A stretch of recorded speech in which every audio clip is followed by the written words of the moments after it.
राधा स्वामी दाता दयाल की दया, राधा स्वामी सहाय, राधा स्वामी। यह पुस्तक है अनमोल चरित्र, और इस पुस्तक में परम संत हजूर ताराचंद जी महाराज का जीवन चरित्र वृतांत है। अभी तक हमने 111 पेज आप लोगों तक पहुंचा दिए हैं। आज हम पढ़ने जा रहे हैं आगे 112 पेज नंबर से कि कुमुदनी जल में बसे, चंदा बसे आकाश, जो जाहू के मन बसे, सो ताहू के पास। अरमान साहब को भी हुजूर के द्वारा संसार में किए जाने वाले कार्य की कुल जानकारी थी, इसलिए उन्होंने हुजूर को नामदान देते समय ही उनको उनके कार्य के बारे में संकेत देकर ही उसी अनुसार चेतावनियां भी दे दी थी। यदि ध्यान से देखा जाए तो अरमान साहब ने हुजूर महाराज को नामदान देते समय संत मत में नाम की बख्शीश करते समय बताए जाने वाले 4 नियमों में से हुजूर के लिए तो केवल एक ही नियम कमा कर खाने वाला ही बताया था, और सब नियमों को वे बचपन से ही पालन कर रहे थे। शेष तो सभी हजूर के भविष्य में उनके द्वारा किए जाने वाले कार्य की रूपरेखा ही थी और चेतावनियां थी। हुजूर ने अपने घर पर आकर सदगुरु द्वारा दिए गए नाम का अभ्यास और सुमरन आरंभ किया। अब इन्हें परमार्थ के मार्ग मिल गया था।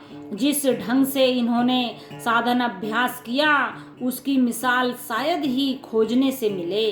अपनी गुफा नुमा कुटिया में बैठ जाया करते थे, फिर वे केसों से एक रस्सी बांधकर ऊपर छत के बांध देते थे, जिससे नींद का झटका बालों को खींचकर दर्द पैदा करे और आंख न लगने पाए। इतने कठोर तरीके से नींद पर काबू पाया। धीरे धीरे ऐसा करने लगे कि 3-3 दिनों तक कुटिया से बाहर ही नहीं निकलते थे। कभी कभी रात के समय लोगों के सोते ही बाहर जंगल में चले जाते थे और खुले मैदान में ध्यान लगा कर बैठ जाया करते थे। घंटों तक वहीं बैठे रहते, न सर्दी की न गर्मी की परवाह करते। इतना जरूर था कि गर्मी में थोड़ी सी परेशानी जरूर हो जाया करती थी, कारण कि गर्मी इनसे सहन नहीं हो पाती थी। इस प्रकार से इन्होंने इस कार्यक्रम को अपने दैनिक जीवन में अपना लिया। जब कभी गुरु दर्शनों की तड़प उठती तो 10-15 दिनों बाद जुई ग्राम में जाकर दर्शन कराते और वापिस आकर उसी तरह से अपने साधन में जुट जाते। गांव का जो भी आदमी मिलता उससे राधा स्वामी ही बोला करते। बहुत से लोगों ने यहाँ तक कहना शुरू कर दिया कि यह तो कोई हिरण्याकश्यप बन गया, जो राम का नाम नहीं लेकर कोई और ही नाम लेता है। इसके विपरीत ये अपने प्रेमी जनों को कहते, भैया मुझे जब भी बोलो राधा स्वामी ही कहना, राम राम नहीं। हर किसी से यही आशा करते कि प्रत्येक आदमी राधा स्वामी कहने वाला बन जाए। अब उनके अभ्यास में हुजूर के पिताजी के अतिरिक्त अन्य कोई भी बाधा नहीं थी। वे अपने सुमरन भजन और अभ्यास के समय अपने पिताजी के सुधर जाने के लिए उस मालिक से प्रार्थना अवश्य किया करते थे।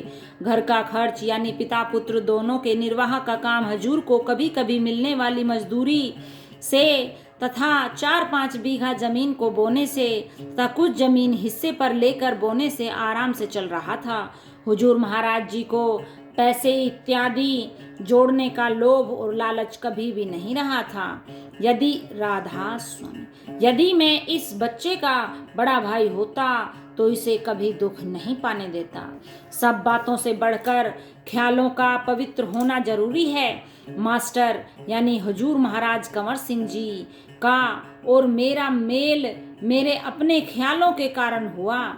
जब बचपन की अवस्था में था, इसके पिताजी की असामयिक मृत्यु से पूरे घर में कोहराम छाया हुआ था। छोटे छोटे बच्चों के सिर से बाप का साया उठ गया था। इस कारण सभी दुखी थे। मैं भी वहाँ सांत्वना देने गया। उस मार्मिक वातावरण को देखकर मेरे दिल में भारी दर्द हुआ। मैंने ख्याल किया कि मैं यदि इस बच्चे का बड़ा भाई होता तो इसे कभी दुख नहीं पाने देता। उन विचारों का ही परिणाम सामने है। आज यह मेरे पास आकर कभी मुड़कर घर जाने का विचार ही नहीं करता। राधा स्वामी। दिनोद में स्वामी जी का उपदेश। एक लाला जी से मेरा प्यार था। वह बड़ा भागी आदमी था और कई वर्षों तक मेरी गरीबी की हालत में वह पैसे देकर भंडारे का काम भी आप ही आप किया करता था। वह किसी को बताता नहीं था। वह मेरे से बड़ी सहानुभूति रखता था। उसने कहा था, एक राधा स्वामी मत है, उस मत में जाओ, उसमें बड़ा आनंद है और यह है वह है, ये बातें हैं। हमारे दिनोद गांव में स्वामी जी के टाइम का उपदेश भी है। एक राजपूत, एक बनिया और एक नाई था। नाइयों में तो जिस घर में मेरा सत्संग लगा करता था उसी घर में एक बूढ़ा था। गांव वाले उन्हें जानते हैं। वह वैद्यक भी किया करता था। ये 3 अपने आदमी थे। यहाँ एक मकान में स्कूल लगता था।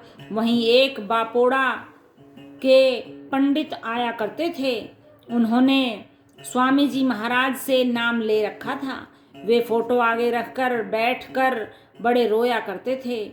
वे अभ्यास करते थे। कई लोग देखा करते थे कि ये क्या फंड करते हैं। मैंने तो उनको नहीं देखा। राधा स्वामी। शुरू में मुझे मेरे गुरु पर विश्वास नहीं था। हुजूर महाराज जी ने अरमान साहब से नामदान ले तो लिया, परंतु अरमान साहब के साधारण वेश और सरल जीवन को देखकर उनकी बाबा जियों के प्रति जो भावना थी वह उन्हें संतुष्ट नहीं होने दे रही थी। उन्होंने यह सोचा था कि नाम देने वाला महात्मा कोई विशेष साधु वेश में तथा दुनियादारी से अलग किसी विशेष कुटिया, गुफा आदि में साधनरत होगा। इसके विपरीत अरमान साहब उन्हें एक अध्यापक के रूप में गांव के बच्चों को पढ़ाते हुए और गोलागढ़ में मिले तो उसके मन की ऊहा-पोह शांत नहीं हुई। अभी महाराज जी के मन पर साधु महात्माओं का प्रभाव छाया हुआ था।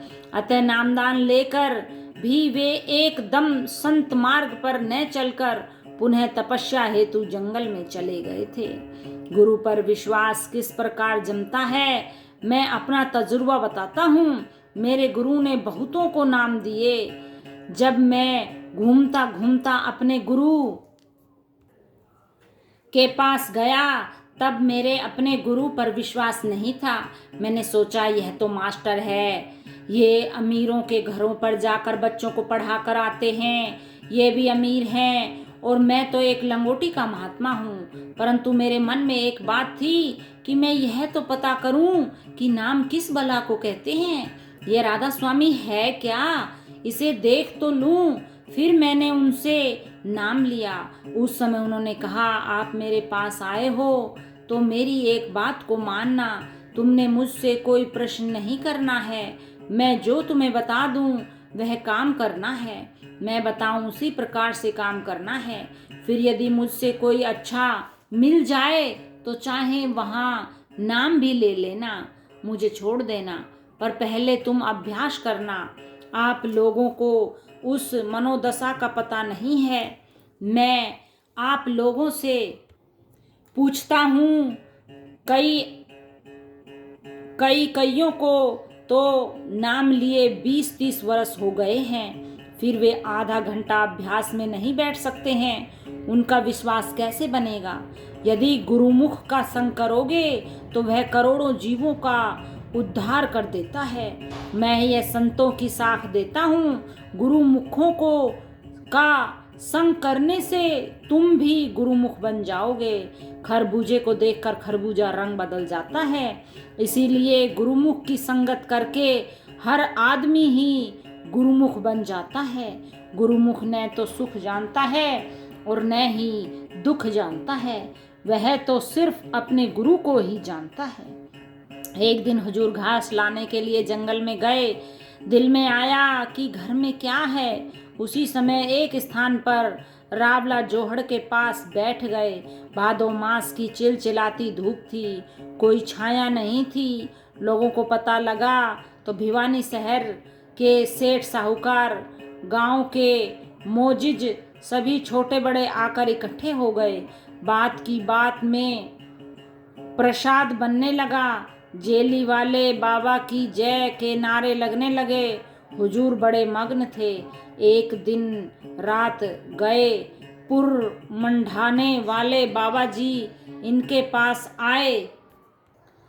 उन्होंने आकर कहा, बहुत भूख लगी है, कुछ खाने को दो, मैं भिवानी से आया हूँ। हुजूर ने कहा, बाबा जी मेरे पास इस समय तो रोटी नहीं है, रोटी तो सुबह गांव से आएगी तब मिलेगी।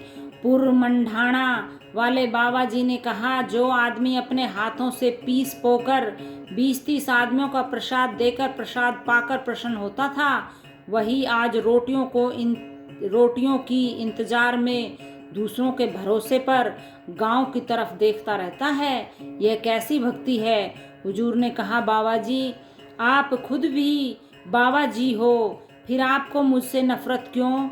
बाबा जी ने कहा, मैं तो फंस गया, तुम्हें नहीं फंसना चाहिए, तुम होनहार हो। साधु महात्माओं फकीरों के पास कुछ नहीं है। राधा स्वामी। राधा स्वामी। आज इतना ही, आगे फिर पढ़ेंगे। राधा स्वामी।